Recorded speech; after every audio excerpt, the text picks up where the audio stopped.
You are now listening to the Motown Sports Talk podcast. Here's your hosts, Jordan and Dalton. All right. Hello, everyone. Welcome back. Today is December 16th, 2020. We've got a lot to talk about, kind of a midweek update. I know we're a little late party. We always are by the time we get these podcasts out. It's all right. We still got a lot to talk about regarding both the Lions and the Pistons. As I'm sure most of you know by now, the Lions lost this weekend against the Packers, which I don't really think anyone went in there expecting anything else. I mean, especially when we had Okudah, Everson Griffin, and Trey Flowers continues to remain out. There's almost no way that Rodgers was not going to tear apart our defense. And Aaron Jones, which honestly, I'm surprised Aaron Jones didn't have a bigger game than he actually had. We kind of held him, I wouldn't say in check. He still had a pretty decent game against us, but he didn't explode like I thought he would. I went in with low expectations, expecting to lose, and they actually made it a game and made it exciting. I'm really surprised. We didn't get any sacks. We did get a little bit of pressure on Aaron Rodgers. And that's the biggest thing. If you let Aaron Rodgers sit in the pocket, you can't beat him. He's just going to tear you apart no matter what. So, but overall, it was an okay game. DeAndre Swift, this is his first game back in a couple weeks after suffering that concussion. He looked okay. He only had, I think, 67 yards total, but still he looked back to his normal self, still cutting and elusive and all that. So there's hope there. It's not going to be hopefully another job at best situation where he's out the rest of his career due to concussion. But what did you think about this game, Dalton? Well, going into it, obviously, like you said, not high hopes, not high expectations. Kind of figured we were going to get blown out. Like, it wasn't really going to be a game. We only came into the game having 3 starting cornerbacks. Mm-hmm. So it was just kind of like, oh, God, Devontae Adams and Aaron Rodgers is just going to pick apart our defense, and it's going to be a really long, boring game for us, just watching us get absolutely demolished. Mm-hmm. Which then also Everson Griffin got activated on the COVID list the night before the game. So then it was like, oh, God, now we're not even going to have a pass rush. So Aaron Rodgers is going to have all day to throw. It's just going to be a bad game. No, that's not the case at all. Aaron Rodgers, yes, there was a couple plays where Aaron Rodgers did get all day to throw. There's one play in particular where Romeo Okoro went to cut in and the Packers guy just threw him to the ground, and then it basically took out all of our defensive line. Yeah. There's that play, but a lot of the times Aaron Rodgers was having to scramble out of the pocket because of the pocket collapsing and us getting a pressure on Rodgers. So obviously that's a good sign. Austin Bryant came back this week, played good. Obviously, he didn't have any sacks or a blocked punt or anything this week. Got pressure. I see a lot of fans saying that they don't want Darrell Bevell as our head coach and stuff next year after losing to Green Bay and stuff. But Green Bay is first in the NFC. Yeah, right this now. is a team that's probably going to be in the NFC Championship, possibly even the Super Bowl this year. Their team is that good, and they've just been atop the NFC all year. So, and we lost by 1 score to them.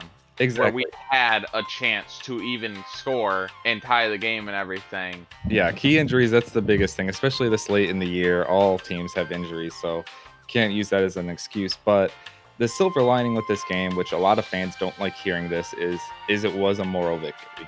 A lot of Lions fans hate that and don't believe in moral victories and blah, blah, blah. But honestly, we went up, as I just said, against a possible Super Bowl contender, and we held our own. And honestly, if you go back and look at 2 plays, we could have won that game. In the third quarter, we had them on third down, 2-3 times, I think. And then we got them to fourth down. Then all of a sudden, a late holding call came out of nowhere. They never replayed the play. So it came 10 seconds after the field goal unit was already coming, or punting unit was already coming onto the field. And then they just reverse it. If you're calling the hold, you need to call it the minute it happened. Exactly. Not after punting teams coming on and stuff, then you're throwing a flag and you're like, yep, holding. No, you can't do that. Exactly. And then same thing with the Marvin Jones. It wasn't a touchdown, but right on the 1-2 yard line, we easily could have scored there. And a thing to think about too is Marvin Jones that gets called a catch. We're at the 1 yard line. Stafford doesn't have to scramble out couple plays later and gets injured and gets taken out of the game. Exactly, yes. Which that is another major takeaway from this game. Obviously, the health of Matthew Stafford is uncertain at the moment. As of right now, the injury report for Wednesday hasn't come out. All we know is that he was in a lot of pain on Monday, and the x-rays came back negative. So we know it's not broken ribs, but more than likely it's probably a fractured rib or something to do with a bruised rib, something like that. and people within the organization are not optimistic that he is going to play. Yeah, we're just going to have to wait and see how he feels throughout the week. We have seen it in the past. Tons of quarterbacks have played with either fractured or bruised ribs. They just wear one of those huge looking like bulletproof vest looking things around their torso when they play. Maybe Stafford starts and he just does kind of more of a limited role, just a lot of leaning on Swift a lot, maybe a little bit more run game, maybe just screen passes, something like that. I don't know. But I do know when Chase Daniels was in, he didn't throw anything, I think, further than 5 yards down the field. So, which I know when you're coming in the middle of a game, you're not expected to haul it down the field, but definitely if Chase Daniels is going to be the starting quarterback, we're going to have to open up the playbook a little bit more than just some screen passes and some slant routes 5 yards up the field. Again, what I was getting to about Darrell Bevell is, honestly, if these next 3 games against Tennessee, if we're playing Tennessee and we have Chase Daniels in at quarterback and we're still like within 1 score, we don't get blown out and stuff, and then we go into Tampa Bay and again make it a game in Tampa Bay, again, as long as we actually are like playing well and the team is buying into Bevell, I don't see why you guys wouldn't want Bevell as the head coach. He got you know what you're getting from him because you've seen him for 5 games. Again, I'm not for or opposed Darrell Bevell at this moment. Like you said, I want to see how the rest of the season plays out. I want to see how the team still buys in. Yes, through two games, you can tell a huge difference in the play calling and the way the players are reacting on the field. But I'm just not sold. I might consider keeping him as an offensive coordinator. Again, if he can keep this free playing style that he has and then maybe bring in another head coach. And especially, again, if we're going for, which it seems like we're going to, another defensive minded head coach, you might want to keep Darrell Bevell in as that offensive coordinator who can, scheme up some good plays and stuff like that. But I'm not for or against him as the head coach as of right now. We'll let the season play out and see how it goes from there. Speaking of head coach candidates, the Lions also did interview a few people for their GM vacancy. 3 of them were internal candidates, and I see a lot of people complaining, which understandably so. Why would you want to bring someone in who was under Bob Quinn? We saw it with Martin Mayhew under Matt Millen. We just went down the hall to the next office, pulled him in and said, "You're GM." And again, Martin Mayhew wasn't the worst GM, but he definitely was not the best. You could say the same thing for Bob Quinn. He wasn't the worst, but he absolutely was not the best. But again, as Michael Lombardi said on the Pat McAfee show, that it's probably just good to do your research and interview those internal candidates to see where their head's at, where they think the organization is, where it stands as of right now, what they thought is different now from Bob Quinn to all this stuff. So he's just kind of getting more of an insight into the actual organization. So maybe he wasn't necessarily interviewing for the position, but just to get more intel on the actual inside of the organization. And one other candidate they interviewed is Rick Smith, who I'm not sure exactly what his position is. I know I think he still has ties to the Houston Texans. He was their general manager for a long time before taking a leave of absence in, I think, 2018. And again, I'm not sure if he still has affiliations with the team or if he's not with them anymore. I'm not 100% sure, but to be honest, at first glance, I would not be happy if we signed Rick Smith. Yeah, again, he's had a few good draft picks, whether it's J.J. Watt, Deshaun Watson, DeAndre Hopkins, even Glover Quinn back in the day, but those are just far and few in between. If you look at all of his draft classes, his first rounds were kind of good, but after that, he barely ever had anyone who actually made the team or had a big impact on the team or is even still in the league at this point. And same thing with free agents. He's the same guy who signed Brock Osweiler to a $72 million contract. Is that the guy you want to bring in to try and judge quarterback talent, especially if we're possibly getting rid of Stafford and all this stuff? So I don't know. Yeah, like I said, he did draft Deshaun Watson, but that was with he was 7th overall or something like that, top 10 pick. Just regarding Rick Smith from what I've seen from his history, I personally do not want him. What do you think about him, Dalton? I don't know. It's so hard to sit here and be like, I want this guy, because we got let down with the Patricia Bob Quinn thing, and that's like, we were all told that it was gonna be the next step. We were gonna go and it just didn't happen. Now it's like, I don't want to sit here and like, oh, this guy's the right guy for the job, and then he comes in and just absolutely sucks and is terrible, and then in 3 years down the road, we're sitting here doing the same conversation again. Who should be the next Lions GM? See, that's the thing. We're trying to build for longevity, and Bob Quinn and Matt Patricia came here and tried to build the Patriot way.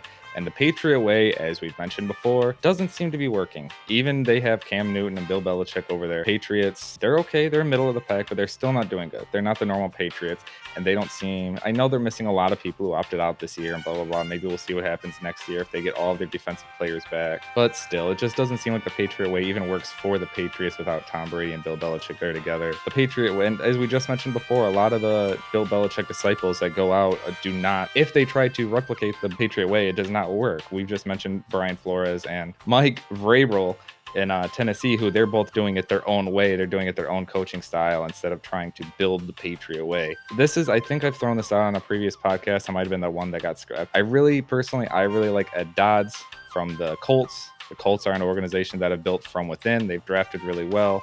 And I think he's the assistant general manager right now to Chris Ballard. There's also reports that the Lions, along with other teams that are searching for a GM, also have looked into the Buffalo Bills assistant GM. I can't remember his name, but that's somebody to look out for, maybe get an interview.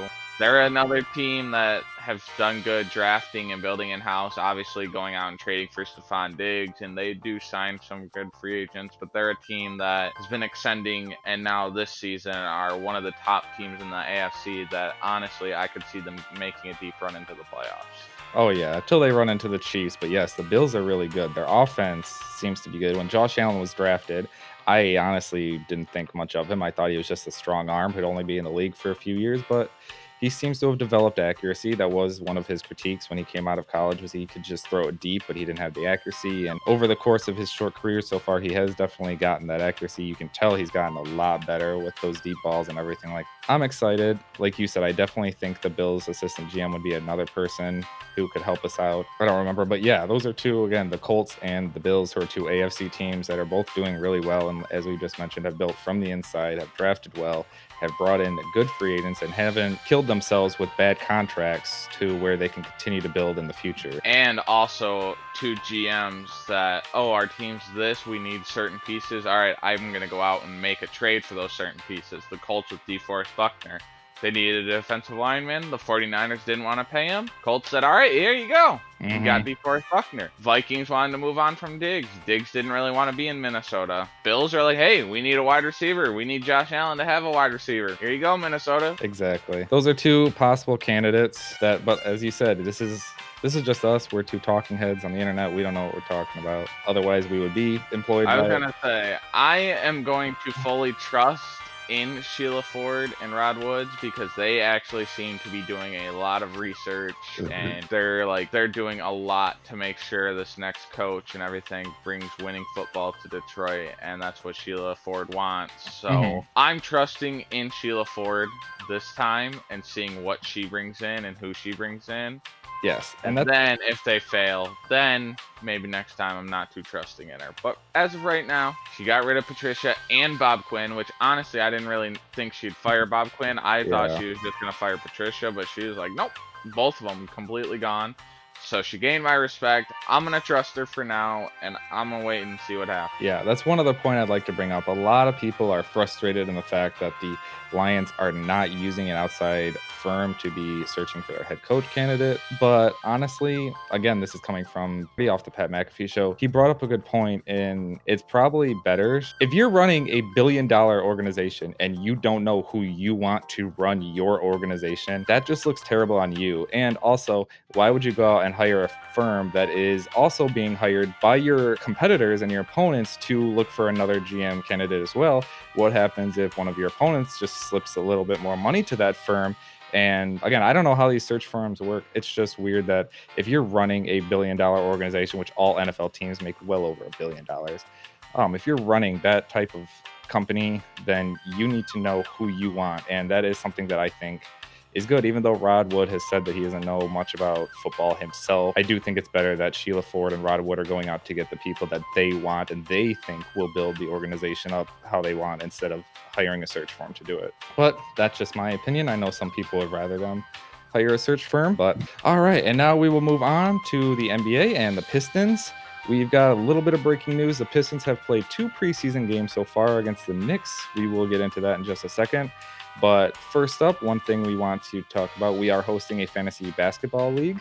Anyone is welcome to join. It's just going to be a standard season-long scoring, put in different players every day. Whoever has the highest points at the end wins. We're not doing a head-to-head in the basketball.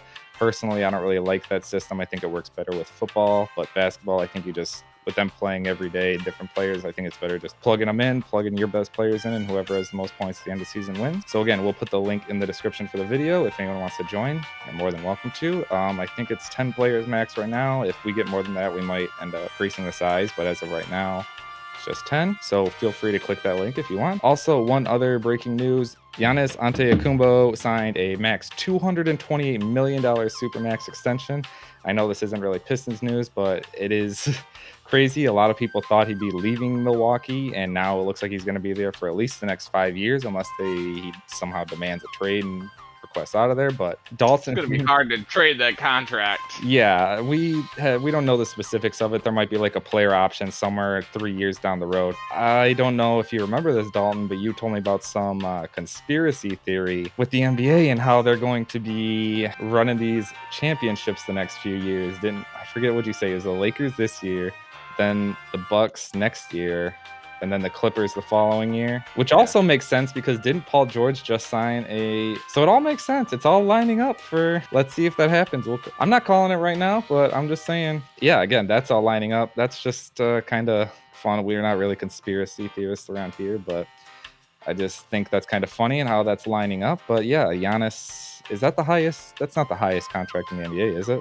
Yeah, so the specifics of the contract are yet unknown. Like I said, so we know there's an player option after the 4th year. So if he wants, he can choose to leave the Bucks. But as of right now, he is solidified in Milwaukee for the next 3 to 4 years. But yeah, as I mentioned, the Pistons have played 2 preseason games. They played the New York Knicks last week, and the first game they lost. They didn't really look too well. But again, what could you expect? We said that it's going to take a little bit of time for them to gel. We have so many young players and just a few veterans that it's going to take them to get and used it's basically all new. The only players on our roster that were there last year are Blake Griffin, D Rose, and Ski Mikhailuk. And Sekou Demboya. Oh yeah, Skate. Yeah, I forgot about Sekou. But yeah, that's what I'm saying. So it's going to take, and they're all young. They're still going to take time to get used to the NBA speed and all that. So it's going to take time to gel.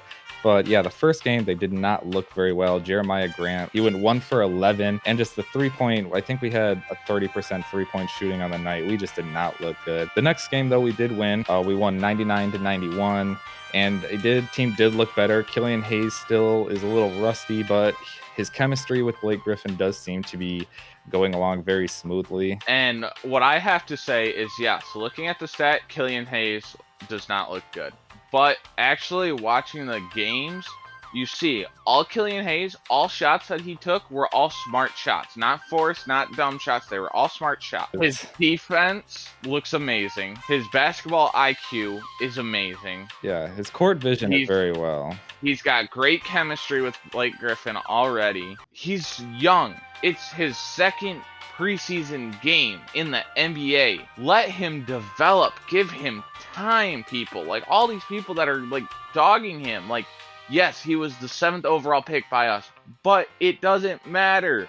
It is preseason, and he didn't have all the extra normal time that you have before the season starts.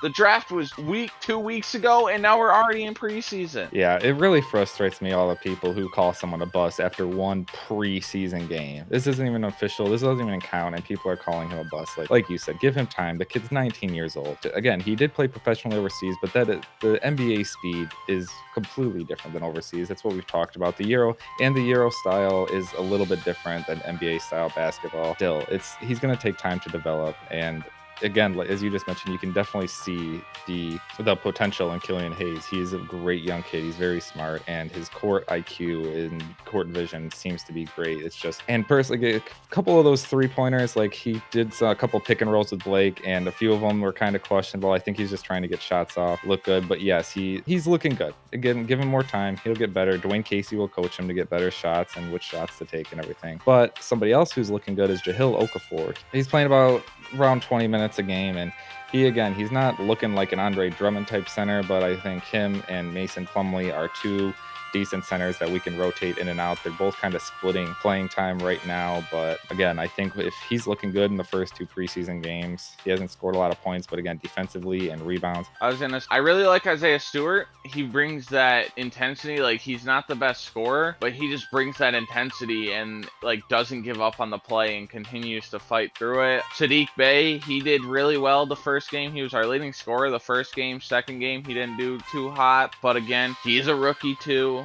He needs time to develop. I think he's gonna turn out to be a good.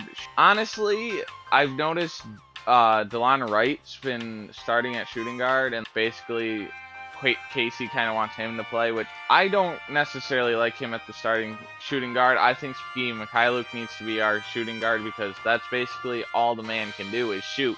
Yeah, him and I think Ski Mikhailuk and Josh Jackson are both going to be splitting playing time, or one of them is going to end up taking over DeLon Wright for that starting shooting guard position. Because like you said, we need people who can shoot threes. And as of right now, it seems like Ski Mikhailuk and Josh Jackson, maybe Jeremiah Grant a little bit, but those seem to be the only players who can shoot threes on our team as of right now. Another person that went off our second preseason game was Sekou Demboya coming off the bench. Yeah, he went 8 for 11 with 23 points.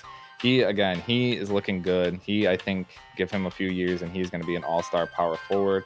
It's just obviously, and that's another thing too. We talked about this and we predicted this on the last podcast, that no one is going to get 30, 40 minutes a game. Everyone's kind of literally just splitting time. Who the most playing time in the last game to win was Killian Hayes with 25 minutes, and then Derrick Rose got 18 minutes. So they're definitely splitting time almost evenly. Again, nobody is playing majority of the game. We don't have any superstar who is playing the most of the game, which we're definitely splitting time with everyone to try and see and give everyone a fair chance. Well, that's what I was going to say. Also, right now, preseason, it doesn't matter. So Dwayne Casey is trying to see everyone on the team get minutes and see how they play in the minutes they get. Speaking of preseason, we did waive LiAngelo Ball. I've seen some people kind of upset about that. I don't understand why. He didn't play in any of the preseason games. The last one said it was due to a right ankle sprain, I think. So I'm not sure if he was actually injured and we waived him or what happened. I would have liked to actually see him a little bit just to see what he was able to do. But I guess we'll see if he's up on another team. I know LeVar Ball has already gone off and called the Pistons raggedy and said they're going to regret this, all this stuff. But there's also a reason he wasn't in the league up until this point. We'll see if he even lands on another team. The Pistons also waived Lewis King and Anthony Lamb. Lamb actually got to play for us last game. Yeah, they both played 3 to 4 minutes apiece. Not sure. We still have a lot of players on the team, so a lot of players are going to be getting cut here soon. Also, a little just side note for the Pistons is we did opt out of the G League bubble.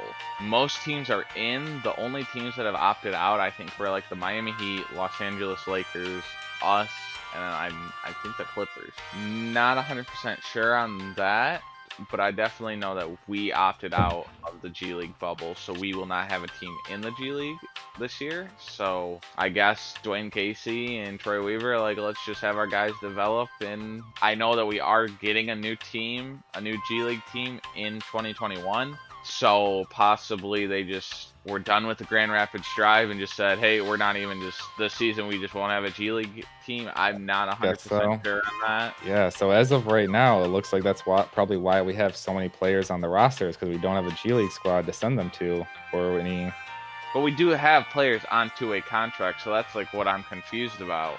Yeah, I don't know. We'll have to look a little bit more into the whole G League situation and figure that out. But the next game for the Pistons is going to be the December 17th against the Wizards. We play 2 more games against them, who the Wizards also recently traded for Russell Westbrook. So we'll see how John Wall away.